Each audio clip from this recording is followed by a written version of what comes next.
Hello friends, जैसा कि आप सभी जानते हैं कि 2024 हमारा चुनावी वर्ष है। तो इस साल काफ़ी सारी नई नई वैकेंसीज़ आ ही रही हैं। एसएससी आके आ रहे हैं, रेलवे के आ रहे हैं, बैंक के एग्ज़ाम तो हर साल होते ही हैं। ठीक है, तो अभी 2024 में इलेक्शन ईयर होने के कारण सेंट्रल गवर्नमेंट काफ़ी सारे वैकेंसीज़ निकाल रही है।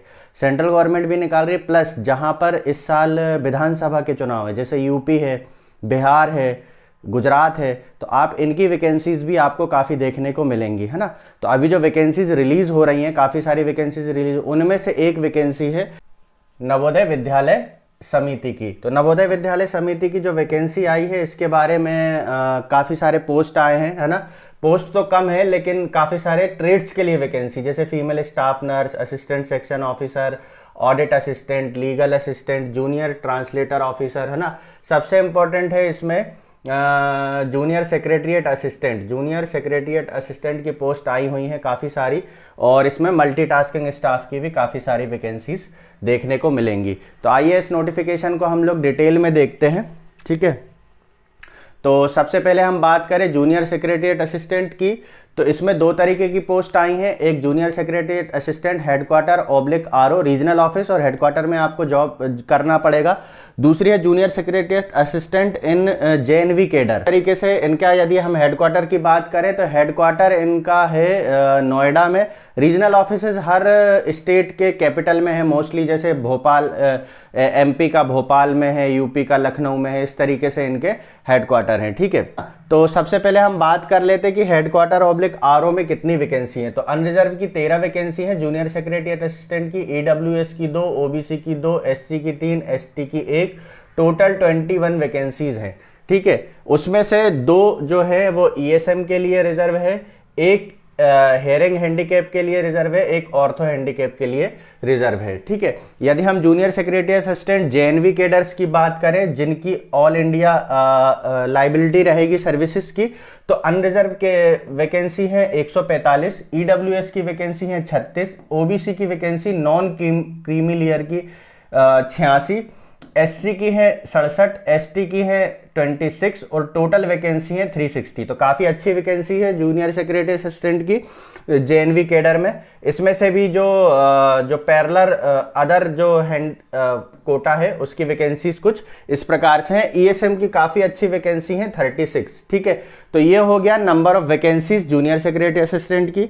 अब हम बात करते हैं इसके एजुकेशन क्वालिफिकेशन की। एसेंशियल क्वालिफिकेशन आपकी क्या क्या होना चाहिए, डिजायरेबल क्वालिफिकेशंस आपकी क्या क्या होना चाहिए। तो junior secretary assistant JNV cadre की यदि हम बात करें, है ना, तो इसका पे लेवल जो है वो पे लेवल 2 होने वाला है, मतलब 19,900 से 63,200, लगभग 30,000 के समथिंग आपकी in hand salary, first salary आने वाली है यदि आप इस पद पर चयनित हो जाते हैं तो।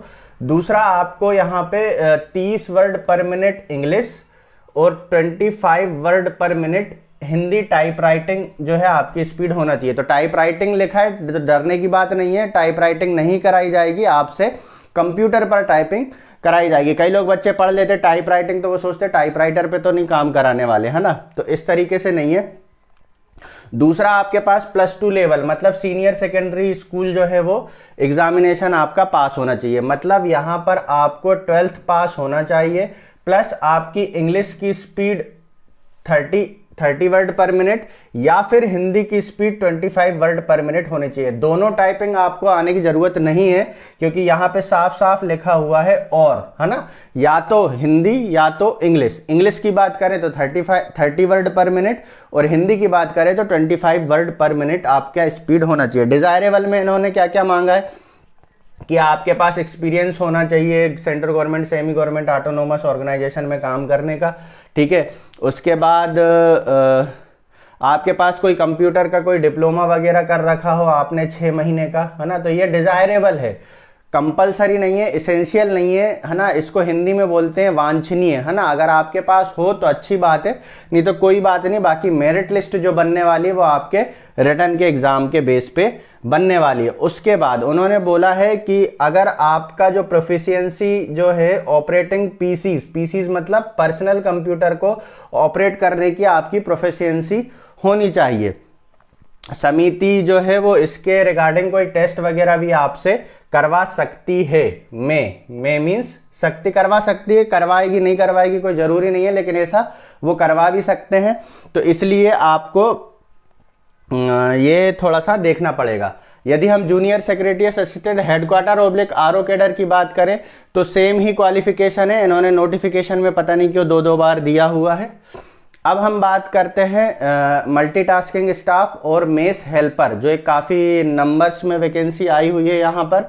यदि हम मेस हेल्पर की बात करें तो ये ग्रुप सी की पोस्ट है ना। इसका जो बेसिक पे होने वाला है वो 18,000 होने वाला है, ठीक है। लगभग आपकी 28-29,000 के अराउंड फर्स्ट हैंड सैलरी यहाँ पर आपको मिलने वाली है, फर्स्ट सैलरी आपको मिलने वाली है। अब हम यदि बात करें पोस्ट की तो अनरिजर्व के हमारे पास 216 पोस्ट, ईडब्ल्यूएस के 44, ओबीसी के 43, एससी के 106, एसटी के 33 और टोटल 442 पोस्ट है। काफ़ी अच्छे पोस्ट हैं। इसमें भी ईएक्सएम एक्स सर्विसमैन के लिए 44 सीट जो है रिजर्व रखी गई हैं। तो ये जो वैकेंसी एक्स सर्विसमैन के लिए काफ़ी इंपॉर्टेंट होने वाली है। दूसरा मल्टीटास्किंग स्टाफ की बात करें तो 11 अनरिजर्व की, 2 ईडब्ल्यूएस की, 4 ओबीसी की, 2 एससी की, एसटी का यहाँ पर कोई पद नहीं है। टोटल 19 पद है ना, टोटल 19 पद हैं। इसमें भी ईएसएम के कितने हैं, 2 पद ईएसएम के लिए रिजर्व हैं। तो ये जो एमटीएस स्टाफ है, मैथ्स हेल्पर है, इसकी जो एजुकेशन क्वालिफिकेशन वगैरह क्या रहने वाली है, देख लिए। पे स्किल 18,000 दिया हुआ, फर्स्ट सैलरी आपकी 18,000 बेसिक पे कैलकुलेट की जाएगी, है ना। आपकी एज लिमिट जो है वो 18 से 30 होनी चाहिए। यदि हम एसेंशियल क्वालिफिकेशन की बात करें तो आपके पास मैट्रिकुलेशन पास, मतलब आपकी कक्षा 10वीं पास होना चाहिए मेस हेल्पर के लिए, और 5 साल का एक्सपीरियंस होना चाहिए किसी गवर्नमेंट रेसिडेंशियल ऑर्गेनाइजेशन मेस में, स्कूल में, है ना। और आपके पास स्किल टेस्ट पास करना पड़ेगा आपको, नवोदय विद्यालय समिति द्वारा एक स्किल टेस्ट कराया जाएगा, है ना। तो यदि मैं ऑन ग्राउंड बात करूं, है ना, जहां तक मुझे पता है, मेस हेल्पर का काम होता है कुक की हेल्प करना, है ना। तो जो कुक के पद पे जो कर्मचारी वहां पर होंगे, आपको उनकी हेल्प करना पड़ेगा। सपोज उनको बर्तन ला के देना है, बर्तन धोना है, आटा लगाना है, अनाजों को साफ करना है, इस तरीके की ड्यूटी आपकी रहने वाली है ना। हालांकि बेरोजगारी के समय में, आज के समय में सेंट्रल गवर्नमेंट अगर कोई आपको नौकरी मिल रही है तो बहुत बड़ी बात है ये, है ना। तो आप देख लीजिएगा कुक की हेल्प के लिए। और दूसरा इसमें यह है, नवोदय विद्यालय समिति में इनके डिपार्टमेंटल एग्जाम भी होते रहते हैं, तो आपको प्रमोशन के चांसेस भी वहां पर मिलते रहेंगे। इसी तरीके से यदि हम बात करें मल्टीटास्किंग स्टाफ की, तो मल्टीटास्किंग स्टाफ का भी सेम पे लेवल है ना। 18 से 30 साल आपकी आयु होना चाहिए, और इसमें केवल और केवल आपको 10वीं पास है। इसमें कोई स्किल टेस्ट जो है वो एनवीएस द्वारा नहीं कराया जाएगा, और ना ही आपको यहाँ पे किसी एक्सपीरियंस की जरूरत है बस। लेकिन बात यह है कि इनके नंबर ऑफ पोस्ट, है ना, जहां पर मेस हेल्पर की 442 पोस्ट है, वहीं पर हमारी एमटीएस स्टाफ की केवल 19 पोस्ट है। तो यहाँ पर कंपटीशन हमारा ज़्यादा होने वाला है। और मेस हेल्पर में यदि आपने कहीं पर कुक वगैरह के लिए, कुक के हेल्प के लिए कुछ काम किया है, या फिर आपने मतलब इस तरीके के काम किए हैं पहले से, तो आपके लिए काफ़ी अच्छी वैकेंसी हो सकती है। अब हम बात करते हैं बाकी अदर पोस्ट की, ठीक है। तो ये हमारा नोटिफिकेशन है।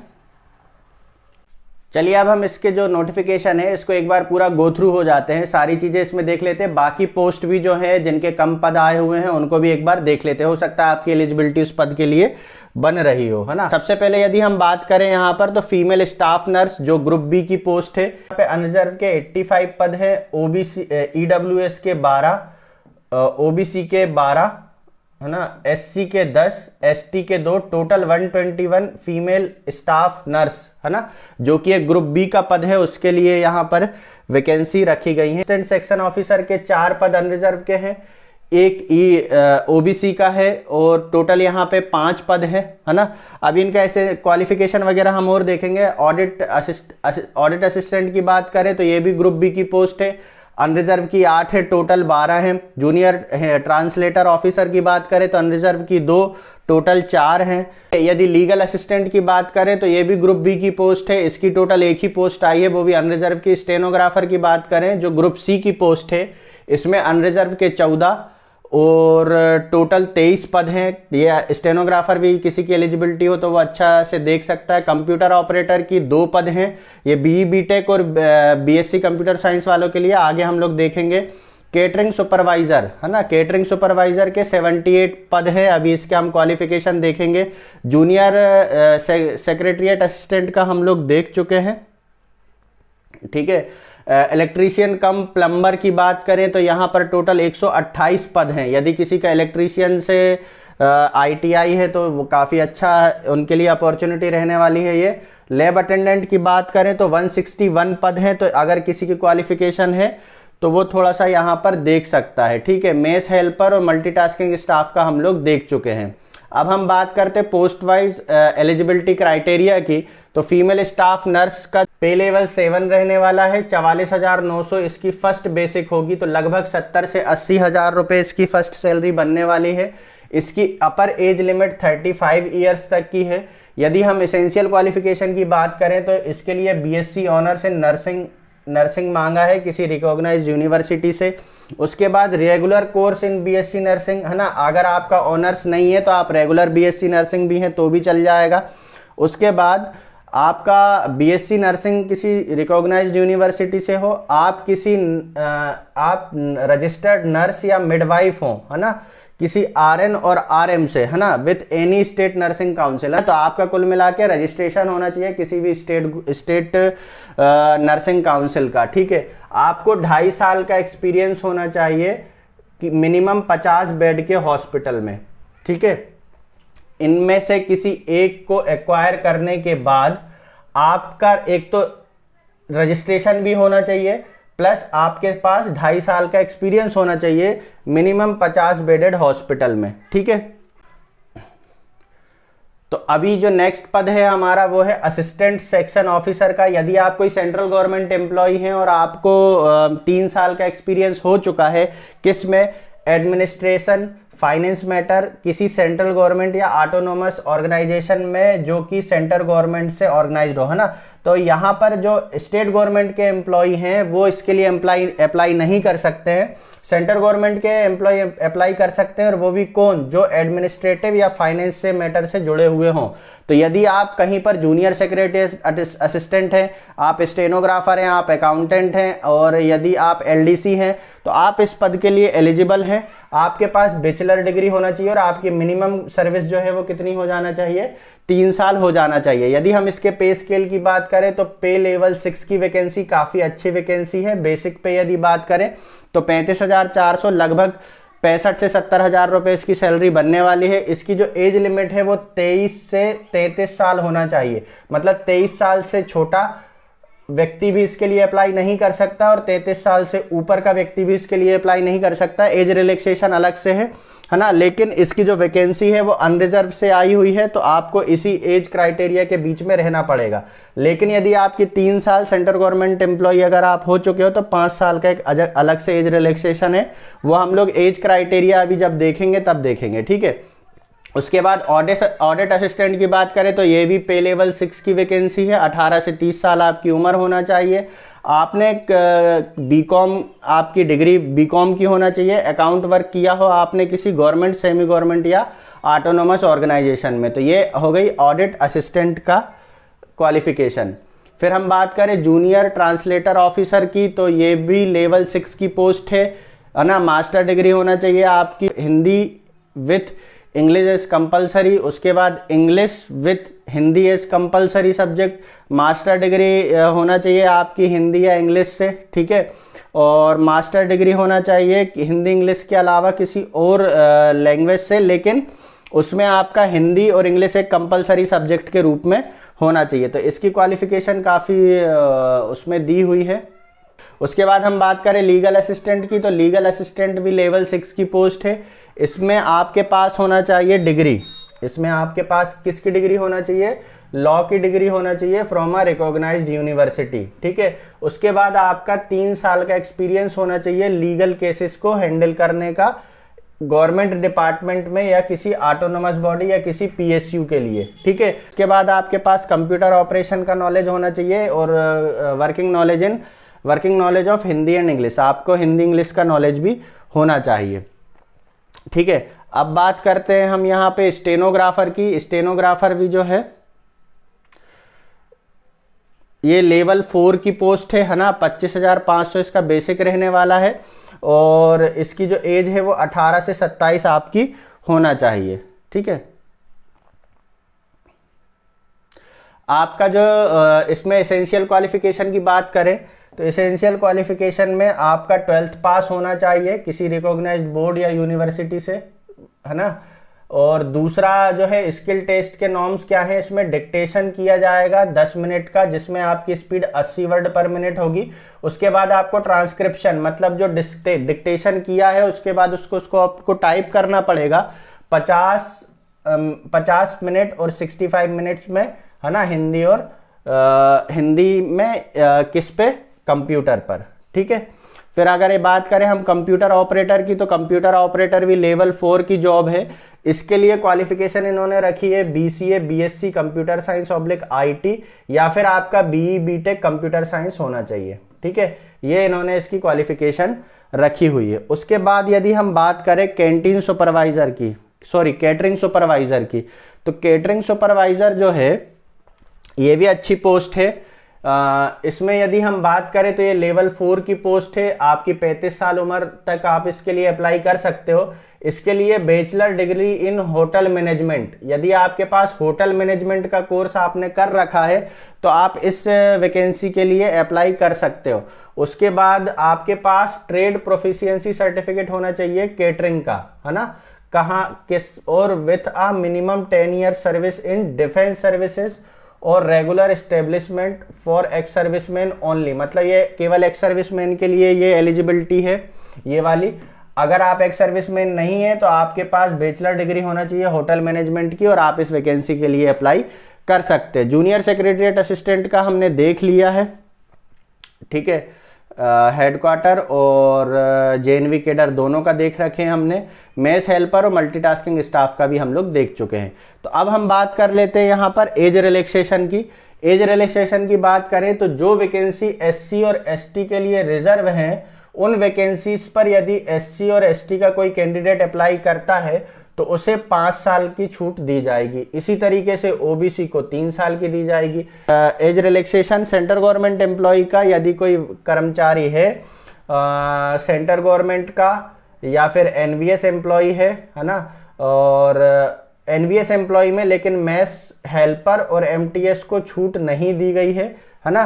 तो अगर आप सेंट्रल गवर्नमेंट एम्प्लॉय हैं, NVS एम्प्लॉय हैं, है ना, या ऑटोनोमस बॉडी में किसी में एम्प्लॉय है, कब तक, 3 साल का आपने कंटिन्यूअस सर्विस है आपकी विदाउट ब्रेक, तो आपको 5 साल का एज रिलैक्सेशन अलग से दिया जाएगा। तो ये हो गई एज रिलैक्सेशन की बात।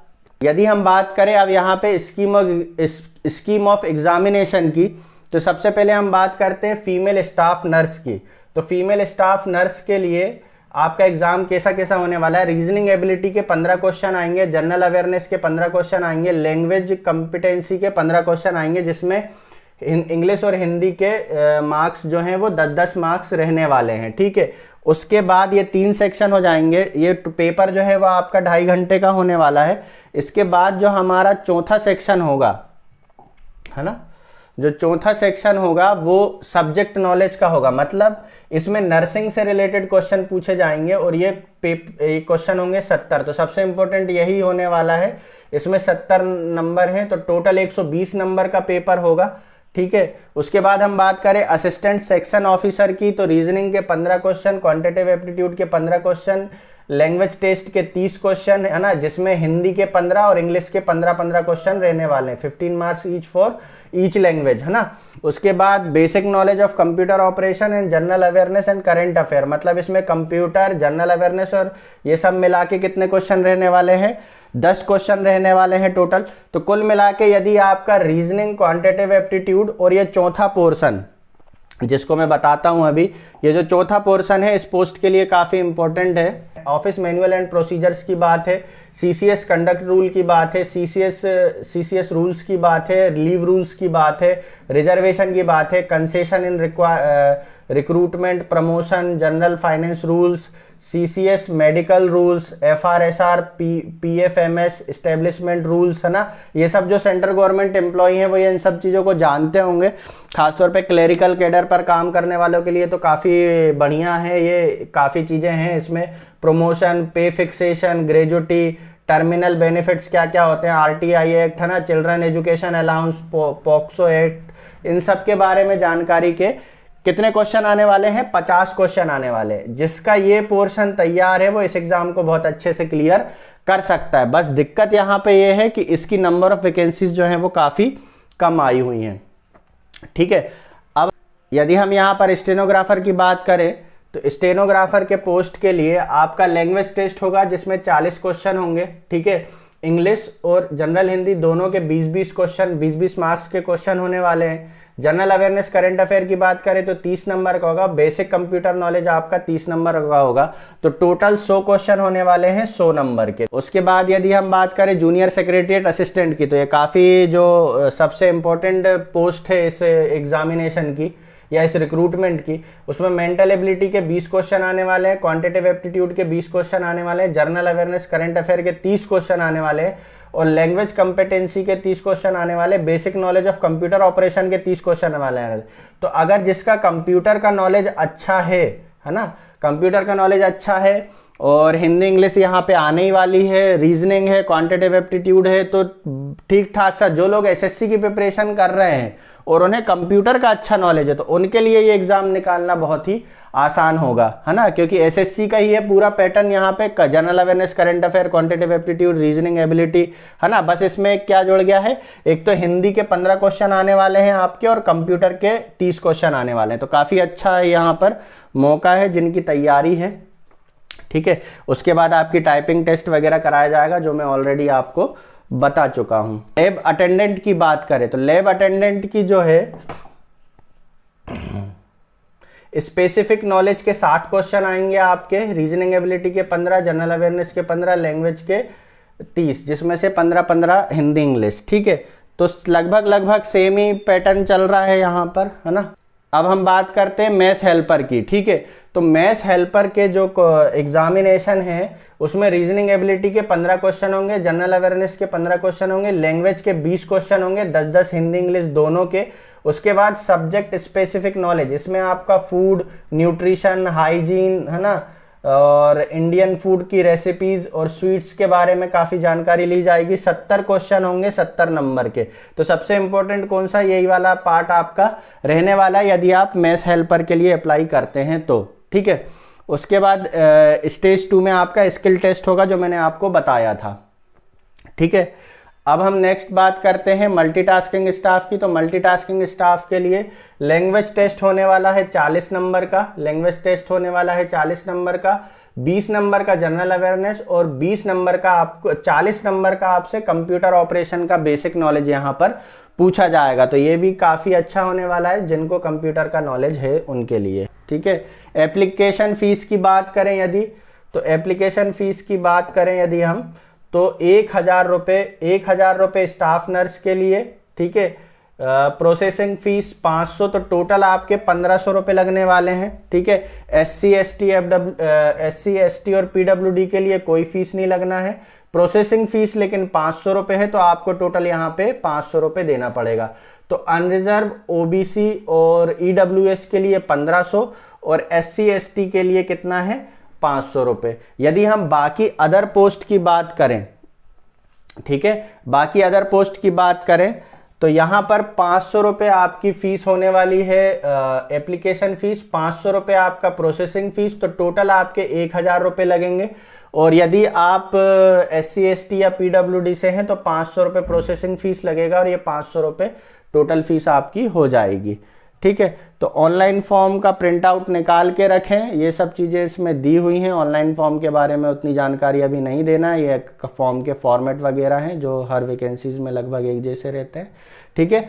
तो ये था नवोदय विद्यालय संगठन का नॉन टीचिंग स्टाफ का नोटिफिकेशन और काफ़ी डिटेल में मैंने यहाँ पे समझाने की कोशिश की है। यदि आपको ये वीडियो अच्छा लगा हो तो प्लीज़ चैनल को सब्सक्राइब कर लीजिए ताकि आपको आने वाली वैकेंसीज और उनमें आने वाले सिलेबस के बारे में मैं पढ़ाता रहता हूँ, मैथ्स पढ़ाता हूँ, रीजनिंग पढ़ाता हूँ, तो काफ़ी अच्छी जानकारी आपको मिलती रहे। चलिए आज के लिए इतना ही। Thank you. जय हिंद, जय भारत।